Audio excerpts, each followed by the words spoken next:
Welcome to Surrender School.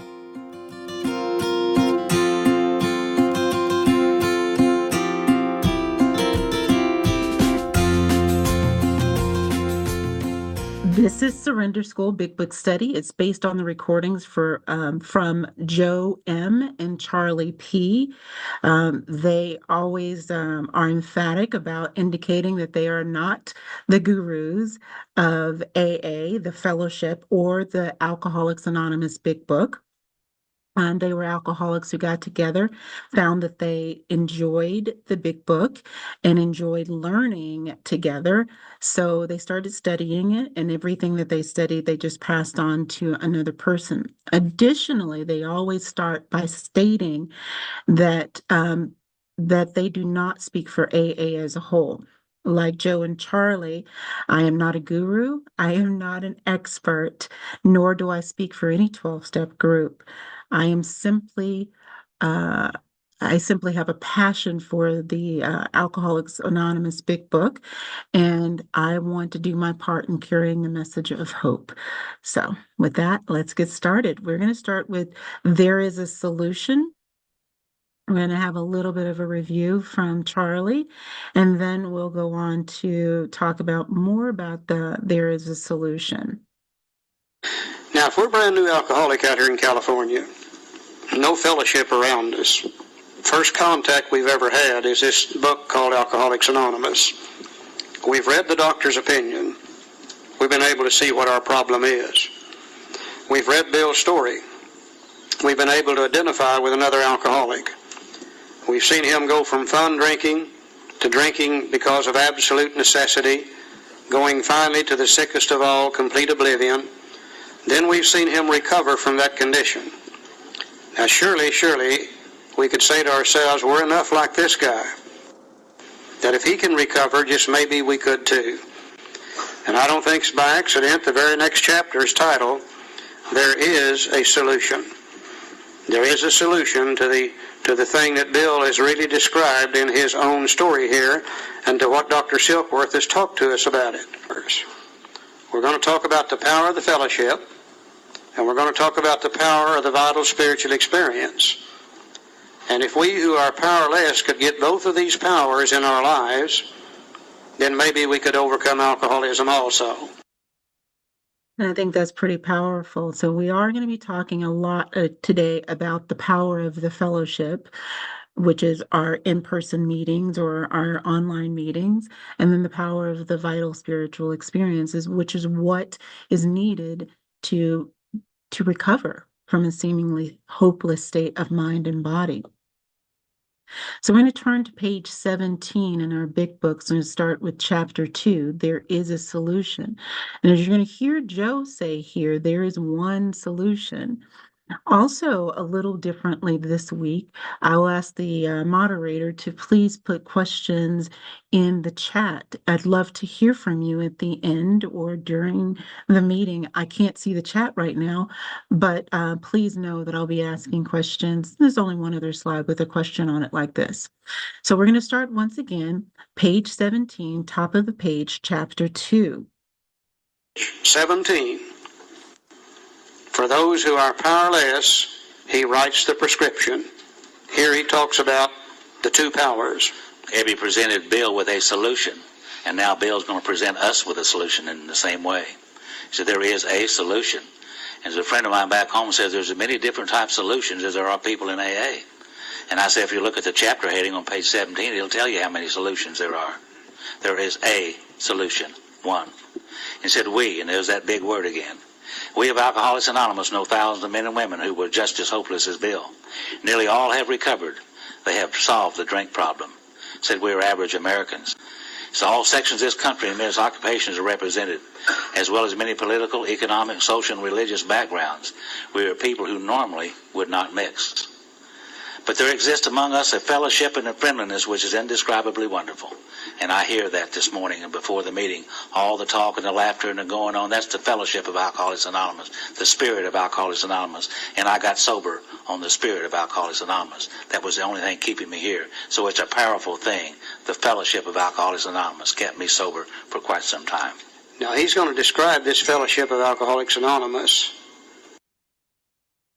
Just so that I can ask the question here, I think a lot of people, or I didn't know it prior to listening to this, rather, is I didn't know that there was a difference in the power of the fellowship versus the power of the spiritual experience. My question to you today is, are you staying sober or abstinent on the power of the fellowship?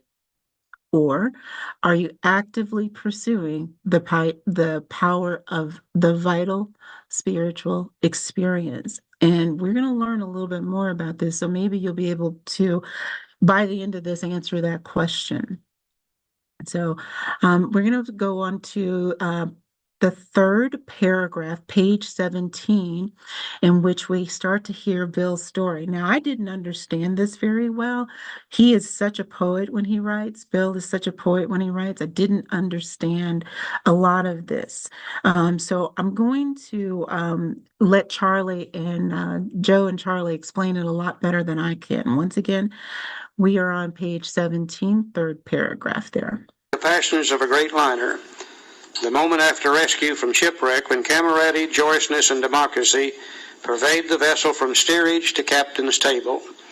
Bill is referring to a time in the 30s when your mode of transportation from one continent to another was by the great ocean liners. And on those great ocean liners, they had what they called the steerage section. And people who were immigrants that didn't have very much money, they usually booked passage in the steerage section. If you had enough money, you could go in what they call first class. In first class, they had big, fine staterooms. They had great dining rooms. If you had the right kind of money. Old money. Old money. If you had the right religion, the right ethnic background, the right everything, you might be invited to dine at the captain's table. And in the journey across the ocean, those two people should never have met each other, had nothing whatsoever in common. Then I think about the Titanic, and the night it hit the iceberg, and these two guys are standing there at the rail of the ship, and one of them got his tuxedo on, his shiny shoes and his little bow tie and everything that goes with it. Standing next to him is the guy from the steerage section. These guys had nothing whatsoever in common with each other until they jumped overboard. And when they jumped overboard and their butts hit that cold water, they had something in common. How in the hell do we save ourselves? And they grabbed onto each other and held on to each other, and I doubt very seriously if the man from the captain's table asked for a financial statement from the man from the steerage section. And when these two guys were rescued and got back on another ship or back on land, there was a feeling amongst them which was indescribably wonderful. This has always been true. When people escape from a common peril, there is a feeling that ties them together, and it's one of the greatest feelings in the world, and that's what we got in the Fellowship of Alcoholics Anonymous. We don't care who you are. We don't care where you came from. We don't care how much money you got. We don't care what your education is. We don't care what your ethnic background is, what your religion is, or anything else. All we want to know is, are you an alcoholic? And if you are, there is a feeling amongst us which is indescribably wonderful. Even though we are so different from each other, we are still bound together. I like that. We can come from all different parts of the world and all different walks of life, and we are still the same, trying to solve the same type of problem. So let's see what the prescription for recovery is. We're still on page 17 here. And we're going to start with, I think it's the fifth, it's at the bottom of the page of 17 now. Now watch him. He's going to give us a warning. Unlike the feeling of the ship's passengers, however, our joy in escape from disaster does not subside as we go our individual ways. These two guys, when they finally got back on shore, they looked at each other, they said, well, we really don't belong together, and they separated, probably never to meet again. But we will always be alcoholic. And this feeling we have for each other never goes away, and we find it again in city after city after city and country after country. The feeling of having shared in a common peril is one element of the powerful cement which binds us.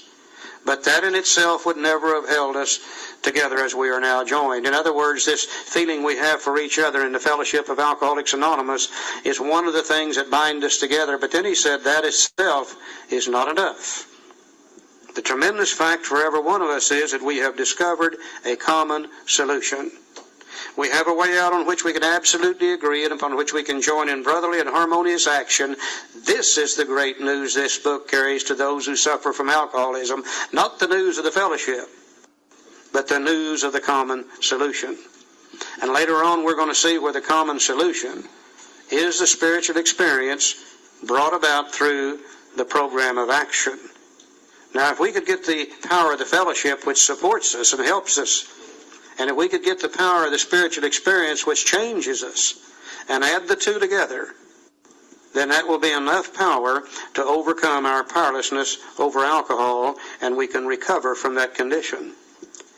I think one of the greatest tragedies that I see in the world today, and there's lots of tragedies going on in the world today, one of the greatest that I see is we people who are in the fellowship of Alcoholics Anonymous are spending literally hundreds and hundreds of thousands of dollars, hundreds and hundreds and thousands of men and women work hours, trying to attract other alcoholics to the fellowship of Alcoholics Anonymous, when we've got thousands and thousands who are already members of Alcoholics Anonymous who are sitting around dying from untreated alcoholism because they're doing nothing about the common solution. And the reason they're doing nothing about the common solution is nobody's telling them about it. Nobody's talking about it. Nobody's saying, look, here's the program of action. Nobody's saying, let me take you by the hand and walk with you so you can have a spiritual experience. And they're fellowship only, and after a while they go back to drinking. And they said, well, AA don't work for us. No, they didn't work for AA. They didn't do the program. And again, it's not their fault. It's our fault. Because we're not insisting that new people work the program of Alcoholics Anonymous, and we're letting them die around us. Thousands of us are dying every day who are already members of the fellowship of Alcoholics Anonymous. I think it's our responsibility to see that every newcomer knows about page 17 and knows there's two powers, the power of the fellowship and the power of the spiritual experience. And we're not going to recover without both of them. Now, we might stay sober for a while, but we're not going to recover from alcoholism without both of them. And that, as just as a reminder, Surrender School is doing everything they possibly can to make sure that we have the information to be able to help as many people as possible. So Joy spoke earlier about some of the things that are going on at Surrender School. I suggest checking them out because carrying the message is too important. It's too important for us to let people that are in the program continue to be hurt by our drugs of choices. And also, if you're anything like me, when you first heard spiritual experience, you thought about a punitive God, and that is what I was dealing with. I had a very punitive God, and I simply could not understand or believe that a God like that I feared so deeply, would be there to help me, and I could have a spiritual experience with that God. So what I found is if I start to show up at my meetings, and that's just fellowship, I'm showing up at my meetings, and I used to just show up and not say anything and just it'd be in my corner just listening. But now I show up and I participate in the meetings, whether it's literature, whether it's, greeting a newcomer or something like that. And then what I found is that when I started to help other people, in my in-person meetings, I started helping other people. At first, I stopped. I found that I wasn't as apt to use my drug of choice anymore because there's a level of accountability going to a fellowship meeting. And then I wasn't using simply because I was using the tools of this program, the tools that the program actually offers. I was reaching out to people. I was showing up and doing things. And then slowly by little there, just little bits of moments, I started to notice the obsession started to ease in my mind. So there is a lot to be said on keeping sober in the fellowship, but it won't keep you sober for a long period of time. But so we're going to find out a little bit more. So let's find out why the fellowship alone isn't sufficient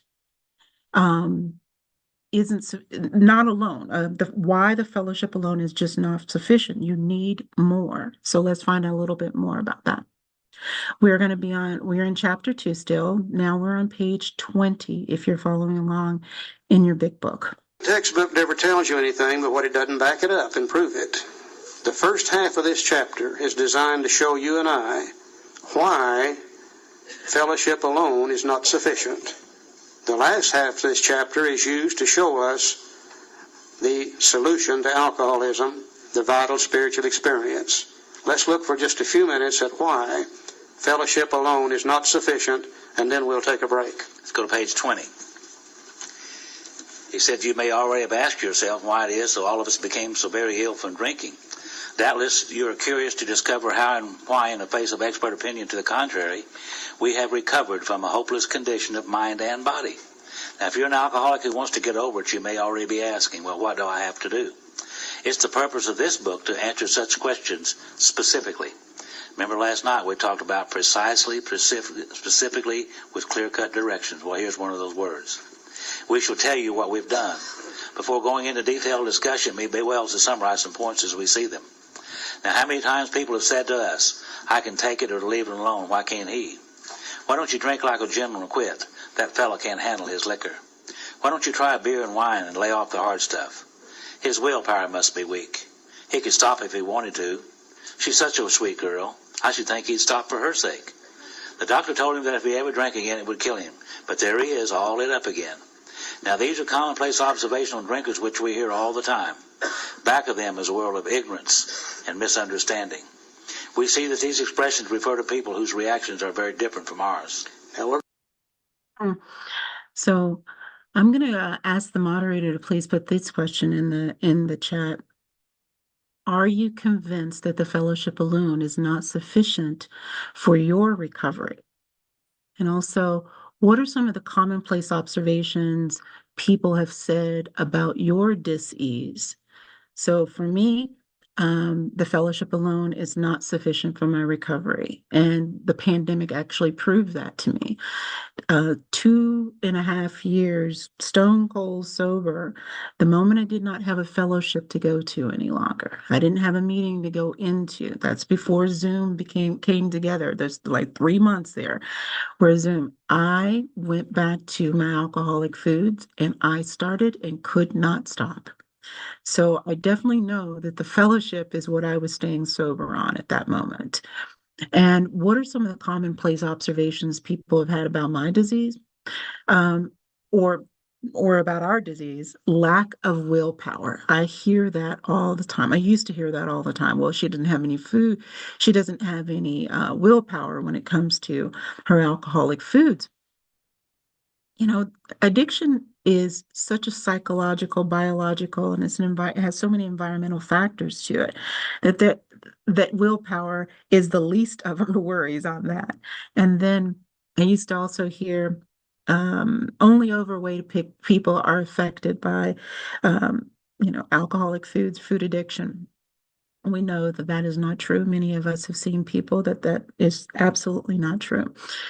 And then I've actually been in AA meetings where I don't, for singleness of purpose, I never qualify what my drug of choice is. I don't want anybody in there getting sick because I've said something about food. But on a break, I remember someone saying to me, "So what's your choice?" They were trying to figure it out, and I said, "Well, actually, it's food." And they said, "Well, that's not a real addiction." I beg your pardon? Feels real to me. I could describe millions of factors that would make me just like you. Absolutely. And the last thing I remember hearing one time is if you just diet. If I could just diet, trust me, I would not be in a 12-step room seeking help that I have to have a spiritual experience to recover from. Absolutely. So let's go on and figure out the types of drinkers, or in our case, the types of addicts that there are out there. So we're now on page 20, and we're going to start with the moderate drinker, and we're going to go to the heavy drinker, and then we're going to go to the real alcoholic. So let's find out a little bit more about the moderate drinker. Moderate drinkers have little trouble in giving up liquor entirely if they have good reason for it. They can take it or leave it alone. Remember we talked about them last night? They have a couple of drinks, they get a slightly tipsy, out of control, beginnings of a nauseous feeling. Alcohol is no big deal for them. If they have any problems with it, they simply leave it alone. Those expressions that Joe read would certainly refer to the moderate drinker. Then we have a certain type of hard drinker. He may have the habit bad enough to gradually impair him physically and mentally, and it may even cause him to die a few years before his time. Now, if a sufficiently strong reason, ill health, falling in love, change of environment, or the warnings of a doctor becomes operative, if they do, this man can stop all or moderate, although he may find it difficult and troublesome and may even need a little medical attention. Now, we call this guy the heavy or the hard drinker. They drink like we alcoholics drink, but they are not alcoholic. If a good enough reason presents itself to them, they'll do one or two things. They may learn to moderate their drinking. They do not have the physical allergy. They may quit drinking entirely and stay quit. They do not have the obsession of the mind. They drink like us, but they're not alcoholic, and you and I see them all the time. I can certainly identify with that. That is when I realized that I am a real alcoholic with my alcoholic foods, because now we're going to learn a little bit about that. We're going to be on page 2021 right about now, and we're going to learn more about the real alcoholic.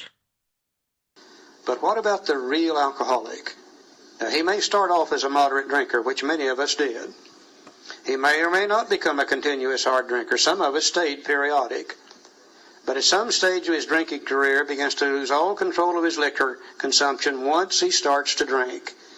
Now then, we're going to describe the real alcoholic. And when you see a description in there that fits you, would you please raise your hand? We'd like to see if we're in a room full of real alcoholics. He said, but at some stage of his drinking career, he begins to lose all control of his liquor consumption once he starts to drink. Charlie talked last night about crossing over that line. He talked last night about crossing over that line, but I don't know what line he was talking about, but I know one thing, I was drunk when I went over it. Okay, now here's the fellow who's been puzzling you, especially in his lack of control. He does absurd, incredible, tragic things while drinking. He's a real Dr. Jekyll and Mr. Hyde.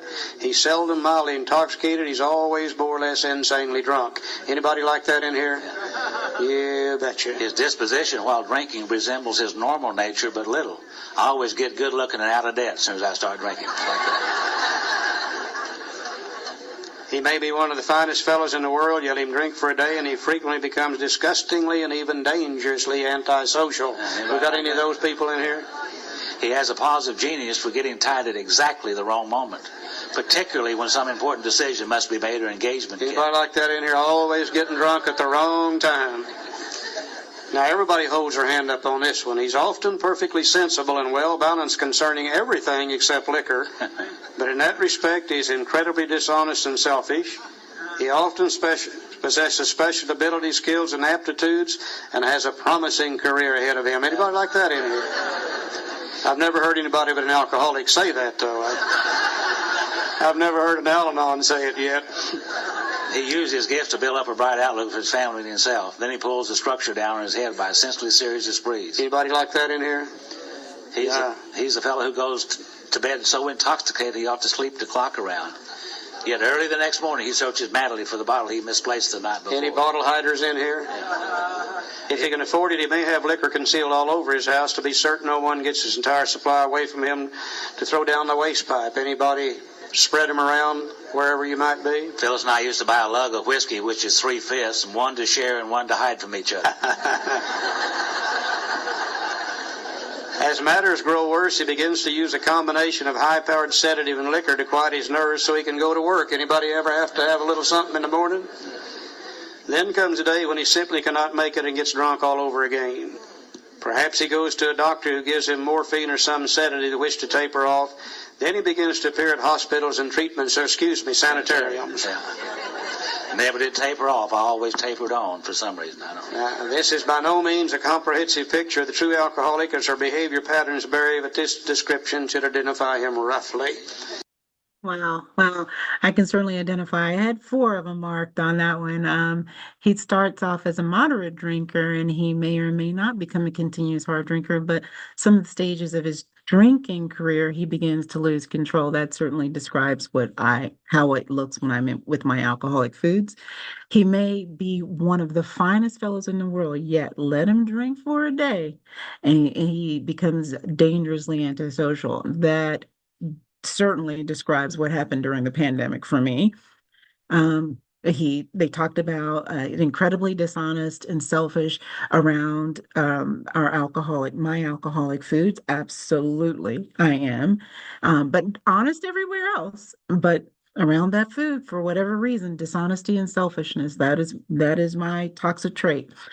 And he is the fellow who goes to bed intoxicated and not sleep the clock around. I can tell you how many times I've eaten before going to bed and simply just passed out from the high volume of carbohydrates or sugars that I put in my body. So absolutely, I can identify. And on this slide, I'll change it before it should say a real alcoholic instead of hard and heavy drinker on this last couple of slides. So please forgive me for that. All right. The real problem centers in my mind and not in my body. Let's find out what this behavior is like. We are on page 22 at this point. So if you could turn to page 22 if you're following along in your AA Big Book. Now here's the question. Why does he behave like this? If hundreds of experiences showing him that one drink means another debacle with all its attendant suffering and humiliation, why is it that he takes that one drink? Why can't he stay on the water wagon? The moderate drinker can. The heavy drinker can. Why can't the alcoholic? What has become of the common sense and willpower that he still sometimes displays with respect to other matters? Perhaps there never will be a full answer to these questions. Opinions vary considerably as to why the alcoholic reacts differently from normal people. We're not sure why, once a certain point is reached, little can be done for him. We cannot answer the riddle. We know that while the alcoholic keeps away from drink, as he may do for months or years, he reacts much like other men. We are equally positive that once he takes any alcohol, whatever, into his system, something happens both in a bodily and mental sense which makes it virtually impossible for him to stop. The experience of any alcoholic will abundantly confirm this. Now, these observations would be academic and pointless if our friend never took the first drink, thereby setting the terrible cycle in motion. Therefore, the main problem of the alcoholic centers in his mind rather than in his body. Would you read that again, please? Therefore, the main problem of the alcoholic centers in his mind rather than in his body. Now, we must remember that always, just before we take the first drink, we are stone cold sober. Or stark raving sober. Or stark raving sober, one of the two. And the real problem centers in our mind telling us we can drink while sober, rather than in the body that ensures that we can't drink. That was certainly my example in 2020. That is for absolute sure. Stone cold sober, stark raving sober, and still chose to go back to foods that I knew were going to hurt me. Absolutely. So just as a reminder, an obsession of the mind is an idea that overcomes all ideas to the contrary. An obsession of the mind is an idea that is so strong that it can make you believe something that is simply not true. So let's go hear a little bit about the obsession of the mind. And Charlie's going to tell a story that's a little bit colorful here. So brace for it. So we're going to start with the obsession of the mind, and we're on page 24 and 25 here. So bottom of page 24 if you're following along. Chances are you'll never go put your hand on a hot stove again to see if it'll burn you the second time. And every Saturday night, everybody in the family had to take a bath. Somehow I managed to lean over and stick my rear against that hot stove. Burned a blister on my rear end about as big as my hand. Hurt me worse than anything had ever hurt me before. And do you know I've never had an obsession of mine to stick my ass on a hot stove since then.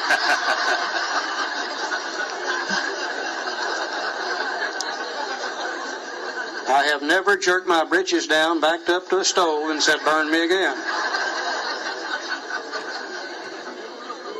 Now, alcohol has burned me over and over and over and over and over, just as bad as that stove ever burned me, and for some strange reason my mind cannot remember that.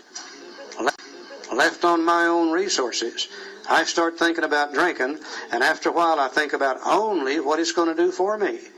That great sense of ease and comfort. That great, exciting, in-control feeling that comes from the first couple of drinks, and my mind keys in on that.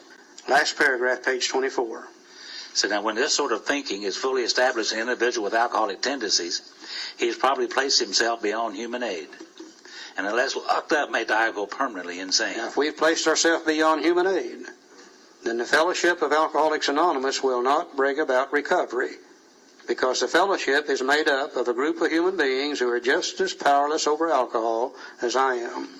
So there's got to be a solution to that condition that we've just talked about, and page 25 gives it to us. There is a solution. Let's go. So now on page 25, we'll start looking at the real solution to alcoholism. He said there is a solution, and almost none of us like the self-searching, the leveling of our pride, the confession of shortcomings which the process requires for successful consummation. But we saw that it really worked in others, and had to come to believe in the hopelessness and futility of life that we've been living it. When therefore we were approached by whom the problem had been solved, there was nothing left for us but to pick up a simple kit of spiritual tools laid at our feet. And we have found much of heaven and have been rocketed into a fourth dimension of existence of which we had not even dreamed. The great fact is just this and nothing less, that we've had deep and effective spiritual experiences, which have revolutionized our whole attitude toward life, toward our fellows, and toward God's universe. The central fact of our lives today is the absolute certainty that our Creator has entered our hearts and lives in a way which is indeed miraculous. He has commenced to accomplish those things for us which we could never do by ourselves. And you notice up there it says the great fact is just this and nothing less, that we've had deep and effective spiritual experiences, and there's a little asterisk there referring us down to the bottom of the page. It said fully explained on Appendix 2. And later on we'll refer to it on page 27. It says for further amplification see Appendix 2. And on page 47, referring to the asterisk, it says please see Appendix 2. They want to make, yeah. Must be important. They're very important. They repeat it 3 times.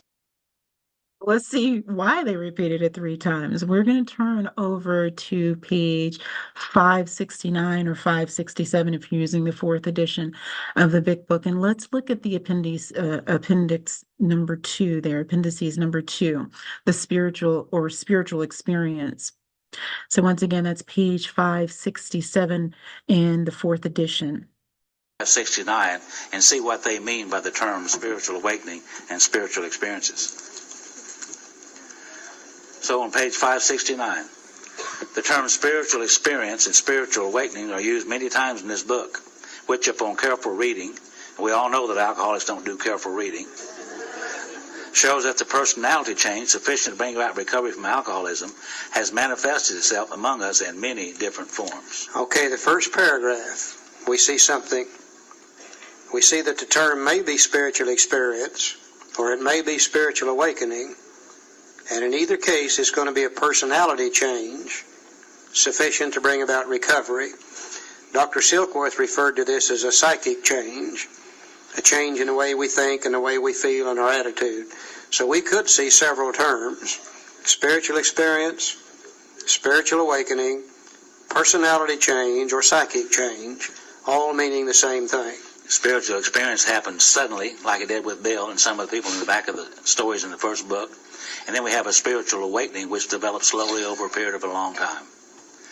So yet it is true that our first printing gave many readers the impressions that these personality changes or religious experiences must be in the nature of sudden and spectacular upheavals. Well, happily for everyone, this conclusion is erroneous. In the first few chapters, a number of sudden revolutionary changes are described, though it was not our intention to create such an impression. Many alcoholics have nevertheless concluded that in order to recover, they must acquire an immediate and overwhelming God consciousness, followed at once by a vast change in feeling and outlook. Among our rapidly growing membership of thousands of alcoholics, such transformations, though frequent, are by no means the rule. Most of our experiences are what the psychologist William James calls the educational variety. because they will develop slowly over a period of time. Now, Bill's was a sudden, spectacular change. Some of the others in the stories in the back of the book were sudden, spectacular changes. But what he's saying here is that most of us, it won't happen that way. Most of us will have the educational variety, and we will change as we learn and as we apply, slowly over a period of time. And that's certainly been my experience, the educational variety, because seemingly the more I learn, the more I want to learn, the more I want to change. And that's just been my experience. So let's continue on in the spiritual experience in the appendices. That's back on page 596 or 594. And now we're going to talk about something that at the bottom of the page, it talks about contempt prior to investigation. Let's hear what Charlie has to say about that. Sooner or later, though, we awaken to the fact that we have changed also. And then we'll call it a spiritual awakening. So it really doesn't make any difference whether it's sudden and spectacular or whether it's a slow thing that involves over a period of time. In either case, it's going to be a personality change sufficient to bring about recovery. My personality is made up by the way I think, by the way I feel, my attitude and outlook upon life, people, places, and things in general. That's what determines my personality. I come here restless, irritable, and discontented, filled with shame, fear, guilt, and remorse. If I can change from that to peace of mind, serenity, and happiness, I've undergone one hell of a change in my personality. This educational variety is the type that we're having this weekend, right? We won't be the same after this weekend. None of us will. None of us will. No. Hopefully. See, quite often friends of the newcomer are aware of the difference long before he is himself. He finally realizes that he has undergone a profound alteration in his reaction to life, that such a change could hardly have been brought about by himself alone. What often takes place in a few months could seldom have been accomplished by years of self-discipline. With few exceptions, our members find that they have tapped an unsuspected inner resource, which they presently identify with their own conception of a power greater than themselves. Most of us think this awareness of a power greater than ourselves is the essence of spiritual experience. Our more religious members call it God consciousness. But most emphatically, we wish to say that any alcoholic capable of honestly facing his problems in the light of our experience can recover, provided he does not close his mind to all spiritual concepts. He can only be defeated by an attitude of intolerance or belligerent denial. We find that no one need have difficulty with the spirituality of the program. Willingness, honesty, and open-mindedness are the essentials of recovery, but they are indispensable. There is a principle which is bar against all information, which is proof against all argument, and which cannot fail to keep a man in everlasting ignorance, and that principle is contempt prior to investigation. See, I knew so many things that were not true when I arrived in Alcoholics Anonymous. Lifelong theories that were not true. I lived my life based upon those things, and they didn't work. And they were so true in my mind that it was almost impossible for me to learn something that was true. So I had to lay aside a bunch of old ideas to be able to accept new, and I needed an open mind.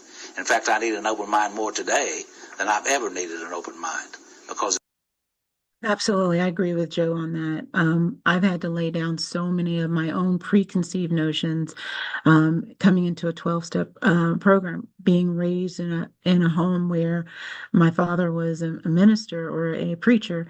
I had no understanding of what my own sense of spirit was. I had no idea. I used my parents, so I had no idea. So I had to lay down a lot of ideas of what I thought, how I could grow spiritually, of what that actually meant for me.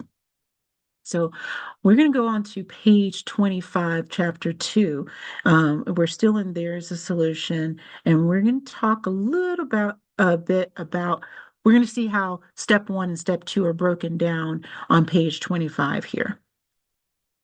Back to page 25. It said, if you're as seriously alcoholic as we were, we believe there's no middle-of-the-road solution. We were in a position where life was becoming impossible, and we had passed into the region which there's no return through human aid. We had but two alternatives. One was to go into the bitter end, blotting out the conscience of our intolerable situation as best we could. That's step 1, remaining powerless. And the other, to accept spiritual help. That's step 2, to accept the need for the power greater than we are. So this we did because we honestly wanted to and we're willing to make the effort.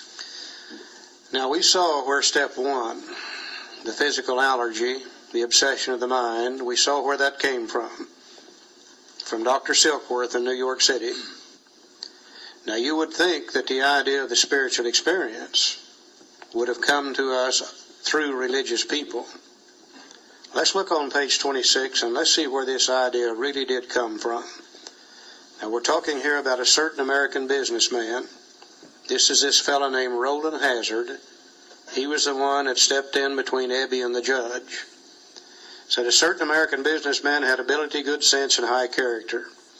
For years he had floundered from one sanitarium to another. He had consulted the best-known American psychiatrist.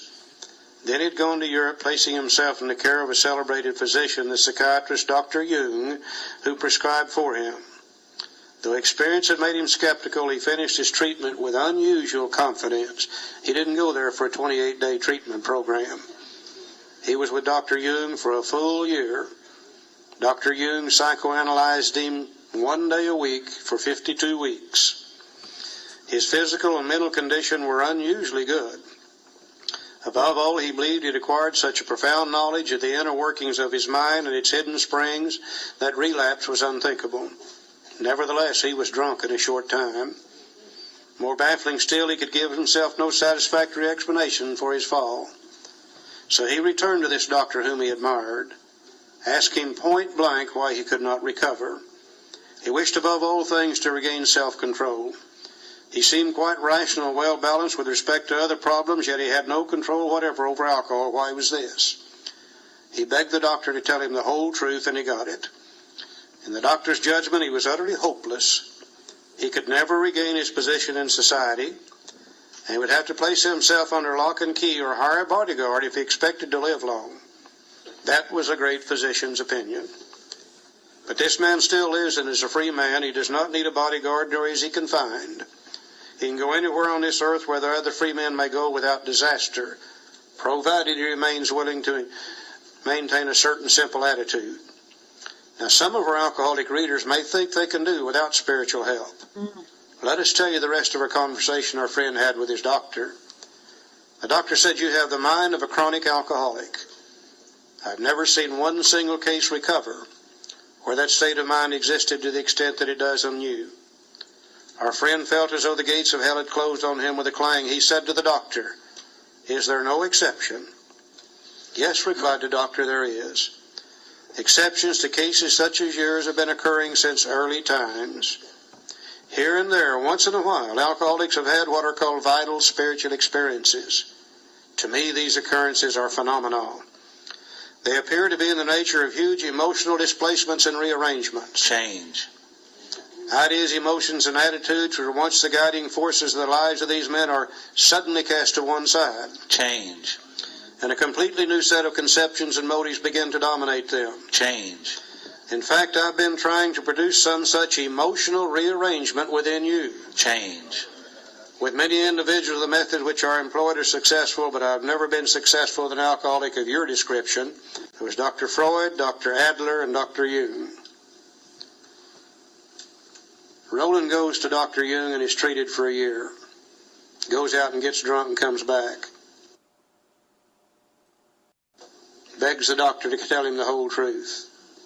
And this doctor had enough humility to say, Roland, I've done all I can do for you. With my knowledge of the mind and my skills, I just can't help you anymore. You're probably going to die from alcoholism. And Roland said, are there no exceptions to this? And this guy was great enough to go out of his field and say, oh yeah.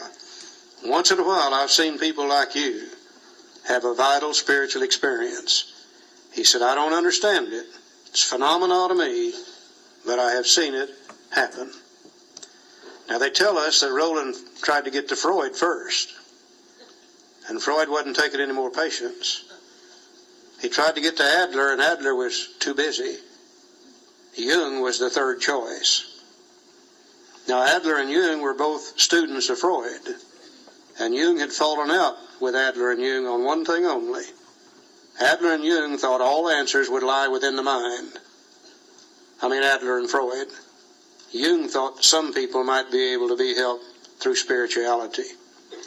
Thank God that Roland didn't get to Freud or Adler. We'd be sitting around today psychoanalyzing ourselves rather than depending upon spirituality. I think we need to stop once in a while and remember where they came from. Step one came from a non-alcoholic neurologist in New York City named Dr. Silkworth. Step two came from a non-alcoholic psychiatrist on the other side of the world named Dr. Jung. The last 10 steps came from a group of people called the Oxford Groupers who were non-alcoholic, practicing first century Christianity to the best of their ability. Everything that you and I use for recovery came to us from non-alcoholics. I think we need to remember that. It might be good for our humility to do so. What a miracle. What a miracle. And now we're coming up on our very last slide here. And it is from the handout. The handouts are actually found on Surrender School's website if you want to go look at it. It's not as quite as colorful. I've made it quite colorful, but they're going to describe the solution to us. Joe's going to describe it, and then we're going to be done. We'll go to questions. We'll close with a serenity prayer, and then we'll go to questions. So what is the solution? Let's hear what Joe and Charlie have to say about that. Probably sitting down and reviewing what he's told us up to this point. He's referring to Bill. Saying to himself that in the doctor's opinion in my story, I was able to show them the problem. In chapter 2, I was able to show them the solution. Now let's look at a little picture for just a moment illustrating the solution. In that little picture we have up here on the screen, we've talking about what is the solution. And on the left-hand side of the picture, we see the fellowship which supports us, where the older members, through the sharing of their experience, strength, and hope with the newcomer, provides enough support for the newcomer to be able to stay sober for a period of time. The instant the newcomer begins to believe that opens the mind, and they become willing to investigate. And upon investigation, we find that simple kit of spiritual tools laid at our feet, the 12 steps of Alcoholics Anonymous. As we work and apply those steps in our lives, we undergo a personality change sufficient to recover from alcoholism, and we find the power greater than human power. When that happens to us, we then have become older members of Alcoholics Anonymous. Now we can go back to the left-hand side of the sheet, and we can help support the next newcomer, help them work their program so they can have a spiritual experience also. The book plainly states you cannot give something away that you haven't got. Now somewhere down the line, when they quit working the program out of the book, then in self-defense, they started measuring success by how long have you been sober, rather than by the quality of that sobriety. In the beginning, everybody was expected to work the program, have a spiritual experience. If they didn't want to do that, they were told, you might as well leave here because we can't help you if you don't do that. So older membership was based on quality of sobriety rather than quantity of sobriety. That was pretty powerful. And I think that even today, we are still seeing people valuing quantity over quality here. So with that, we've come to the end of There Is a Solution, this portion of it. And next week, we'll move into more about alcoholism and we agnostics. We're going to do 2 chapters next week. Moderator, would you please stop the recording?